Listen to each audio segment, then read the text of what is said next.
Hello people, good day and welcome back to our YouTube channel, Marjan's Garden. So ayan guys, ngayon ay may papakita ako sa inyo.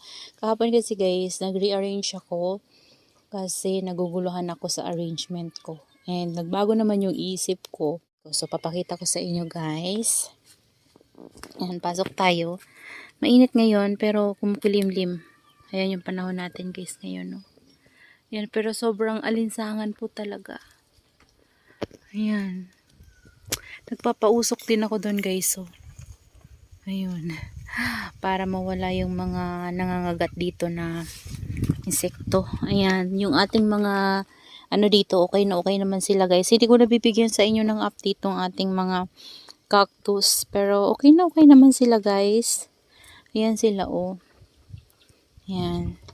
Pero yung di ko na dalawa guys, yung daydream ko na ganito. Na overwater, so namatay yung dalawa. Ito sila guys, so ayan, yan sa baba.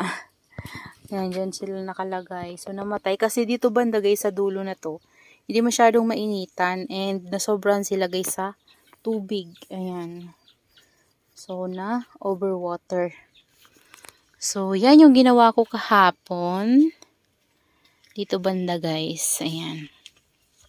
So, diba ito, nilagay natin tong mga, ano na to, black prints sa maliliit na pot. Ayan, madungis pa nga guys kasi medyo moist yung ating potting mix and madungis tong pot natin kasi galing to sa labas. And kahapon din kasi, niripat ko yung ating mga Aron P. Yung Aron P ko guys ay tinanim ko sa malaking pot. And, ayun, kinuha ko yung mga potting mix nito at nilipat ko nga doon. Ayan, nasa labas kasi to guys. So, ni-rearrange ko. So, ano to?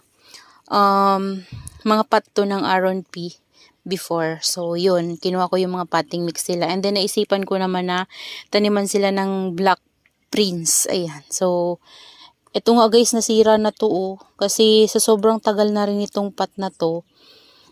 Ano, yung lumambot na. Hindi to bandaw. Parang nag-crack siya.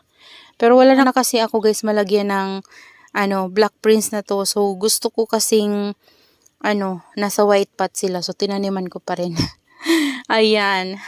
So, ito yung nabili natin kay Succulent de Amore. Ayan, guys. Napakalaki nung isa. Kasi malaki tong isang to. Ayan. So, dito ko siya tinanim. At dito ko, guys, nilagay kasi dito talaga nainitan sila. Para hindi mawala yung black ng leaves nila, yung pagiging black ng leaves, pero nagiging green na nga guys yung gitna oh, kasi 'di ba ilang araw din sila na nasa box. And ayan yung ginawa ko dito. Ayan guys. Bali naglagay ako ng mga white pot dun sa dulo kasi sobra na yung white pot natin dun banda sa patungan natin na layer. So, nilagay ko dito. Pero mayroon tayong mga bikat na pot. Kasi meron ako dyan guys itatanim. Pero wala pa tayong potting mix. Ayan. Pero hindi pa naman guys dumadating yung itatanim natin dyan. So, ayan. Ito yung kasamahan ni Black Prince, Sang-a. Ayan yung ating Sang-a. Ito rin guys, gusto ko na rin tong i-repot. Kasi itong mga natataniman ng mga ganito, mga dati ko pa to na pots nung nasa luma pa tayo na greenhouse. And sa tagal na rin nila guys, ayan nagka-crack na sila. Malambot na talaga siya guys. Kaya kapag hinawakan mo siya ng dito lang sa side, nagka-crack na talaga, ayan Kaya kailangan kapag naghawak talaga guys, hahawakan maigi kasi minsan malalaglag na lang siya. Ayan, so kailangan ko rin niyang iripat. Yan, kapag meron na tayo guys, mga bagong pots, siguro iriripat ko yan. Pero kasi, hindi kasi agad-agad mga ripat sila guys. Kasi syempre, kailangan din natin ng budget.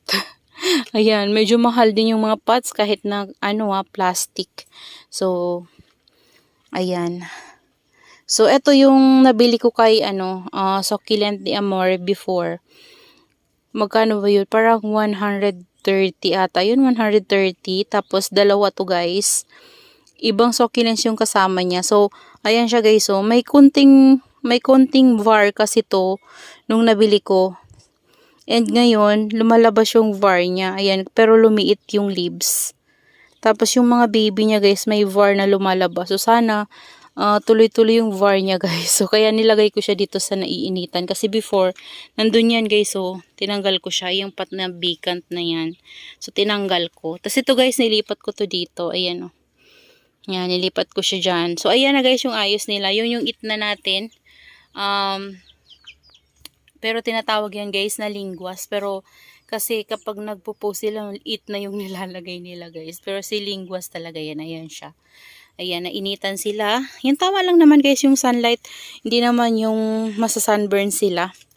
Ayan. Ito na yung ano natin, no, carunculate natin. No. Ayan, dito ko na nilagay. And hindi ko na sila guys nilalagyan ng grow light kapag gabi. Nakabukas yung isang grow light ko. Pero parang pang-ilaw ko na lang sa kanila guys. Para hindi sila madilim dito. So yun. Yun yung ginawa ko. Hindi ko na grow light kasi mainit naman ngayon guys. Kahit na medyo kumukulimlim. Ayun. Ano pa rin. Kayang-kaya.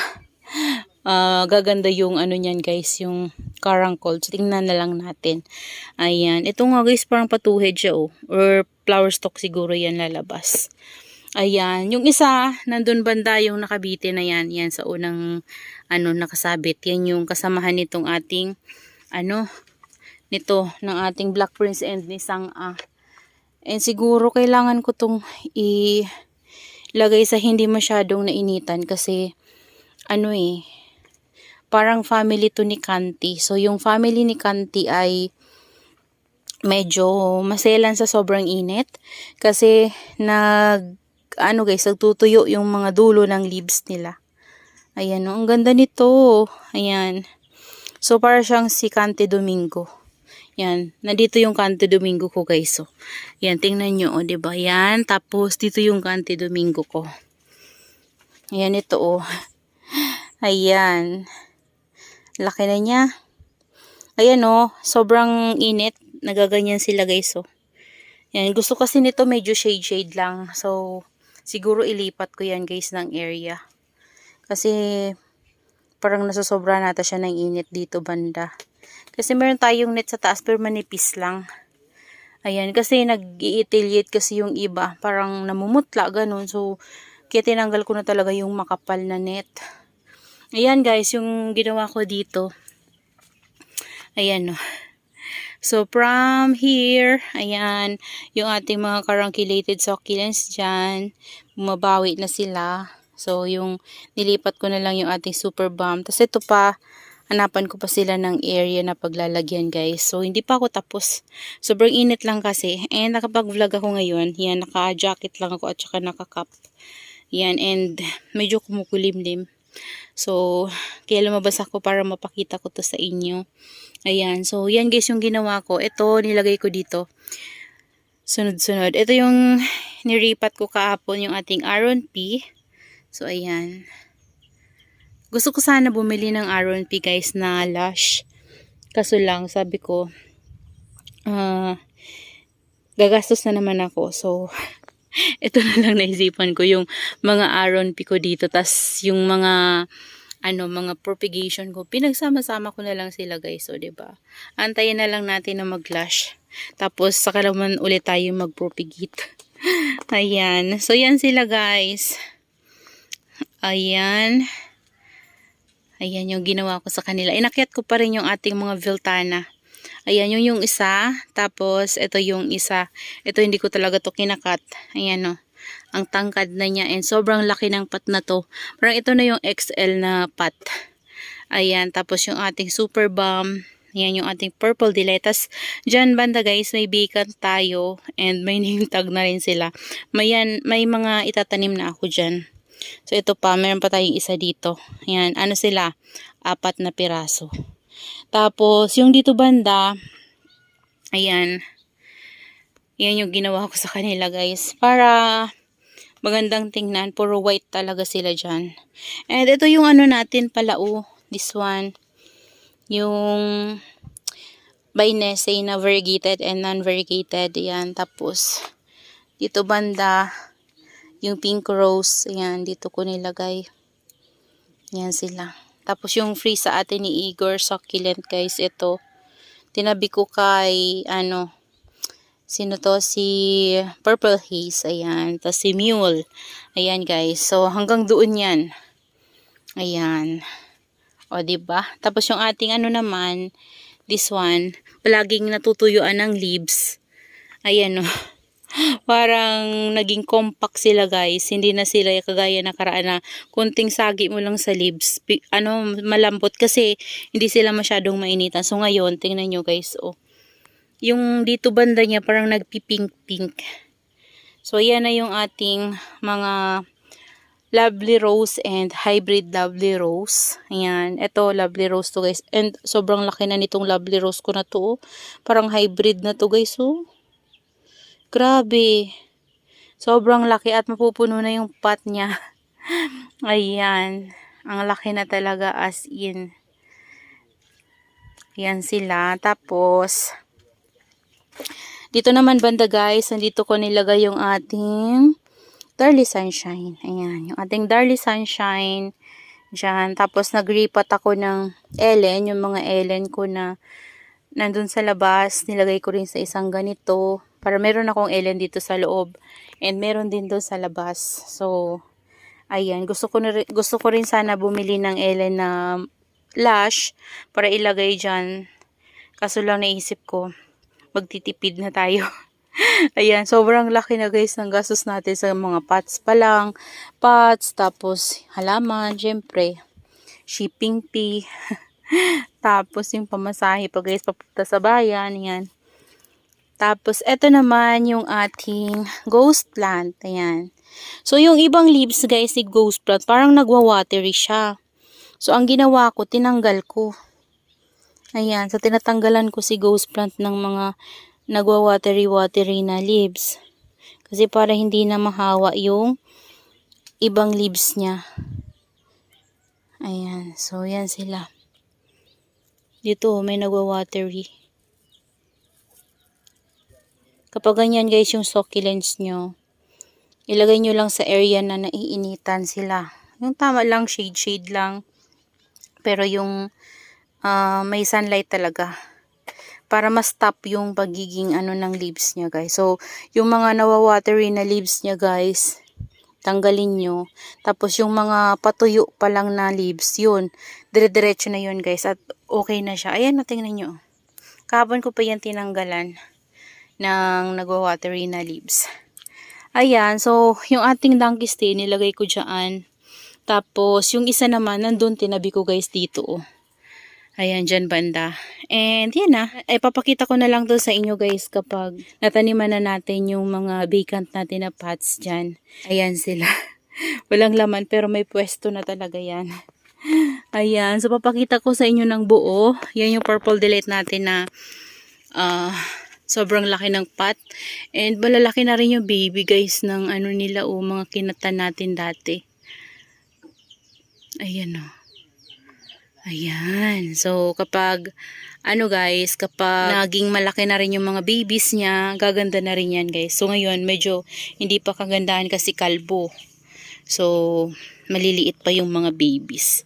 Ayan guys, magulo lang dito banda kasi dyan ako nag-repot. Kahapon. Yan, lumipat ako dyan kasi kahapon ay umulan. Ayan, nandito ako sa labas kahapon. Nagriripat, tas lumipat ako dyan. So, ayan na guys yung kabuuan ng ating ginawang arrangement dito. Ayan. Sobrang ganda guys kapag ganyan yung ayos nila and puro white pot. Tas dito guys, tingnan nyo. Namumulaklak itong ating stinky. And meron yan dito guys nagtitrailing. Dito banda galing oh. Nakita ko na lang siya. Parang mashi yung katawan niya. So parang yung katawan niya nagdadagta. So pinutol ko. Ayan, ito yung kaputol niya guys oh. Mamumulaklak pa naman siya. Ang haba na rin ito guys. Grabe hanggang dito na rin yun oh. Ganyan, pinutol ko na lang guys kasi malaki na talaga yung naging mashi sa katawan niya, parang nabubulok. So ito, tapos ito yung mga nakuha ko na medyo okay pa, tinatry kong i-save.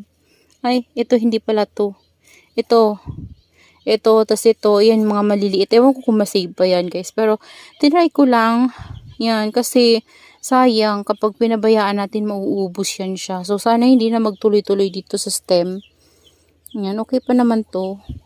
Kasi ito, kapag kinat nyo kasi ito guys, sobrang dami niyang tubig na lumalabas sa stem niya.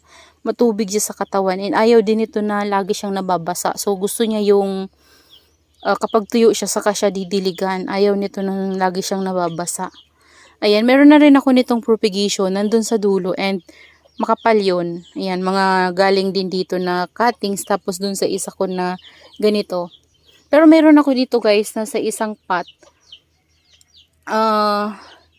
Sobrang kapal niya. Tapos yun yung kinuhanan ko ng cuttings. Nandito banda oh. Nakalbo to nakaraan oh.